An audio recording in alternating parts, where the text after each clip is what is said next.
A lot of Americans are wondering the same exact question. Tens of thousands of Ukrainian civilians have left the country, but many are staying and taking up arms. They want to fight in this. Meanwhile, the Russian military says President Vladimir Putin has ordered nuclear deterrent forces to be put on high alert. So we'll have a breakdown of this.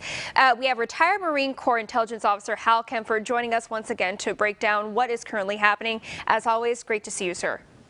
Melanie, great to see you. So Ukrainian troops have slowed Russia's advance. I mean, they put up a fierce fight this weekend. They've managed to hold on to the capital and other key cities this weekend. So currently, what are their tactics that they're using, and what is their best plan of defense as of right now? Melanie, what the Ukrainians are doing are they're using their anti-tank missiles and their anti-aircraft missiles to the maximum advantage. If you look at what we call the battle damage assessment, there are pretty good estimates of about 300 Russian tanks destroyed, over 800 getting up to 900 armored vehicles, and then you throw into that support vehicles, artillery, missiles, and very importantly, they've taken down about 30 fixed-wing aircraft and about 30 helicopters.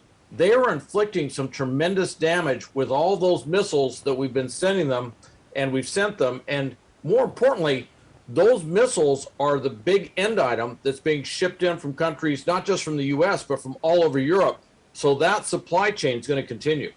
Right, and then Russian President Vladimir Putin, he made a big announcement, sort of a veiled threat again this weekend, saying that he was putting Russia's deterrence forces, which includes nuclear arms, on high alert. So what exactly does this threat mean, and what does it mean especially for boots on the ground? What it means is he's extremely reckless. And I have to tell you, there's just been nothing but analysis on his thinking, psychological analysis, a lot of concerns. When you put those types of weapons on a high alert like that, the chances of an accidental or inadvertent launch, mistake, all sorts of things can happen. It's a frightening situation.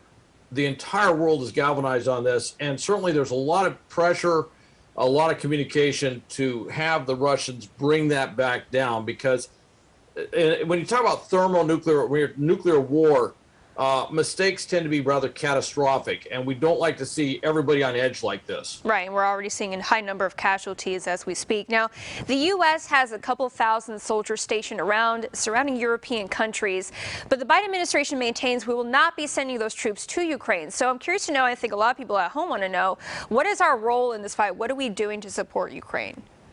Well, the military role is simply to support that border area with Ukraine, to support Latvia, Lithuania, Estonia, those Baltic states, Romania, all the NATO nations. That's where you're seeing the uniform presence in Eastern Europe. Their job is to make a firm statement that we're there to defend NATO. But what you're seeing the U.S. and other countries doing are moving aid, supplies, and lethal aid, anti-tank missiles, anti-aircraft missiles, from places that you wouldn't normally expect, like Sweden, a neutral country forever, are sending in lethal aid, and it's to get that from Poland, from Romania, to the places where the war is going on, outside of Kyiv, Kharkiv, other areas like that. As always, we so enjoy you coming onto the show and breaking down what is happening over there, because a lot of people have been watching this, you know, and seeing the civilians want to come back into their country and want to fight and defend their country is really something to see as well. So again, thank you so much. Again, retired Marine Corps Intelligence Officer Hal Kempfer joining us this morning. Thank you.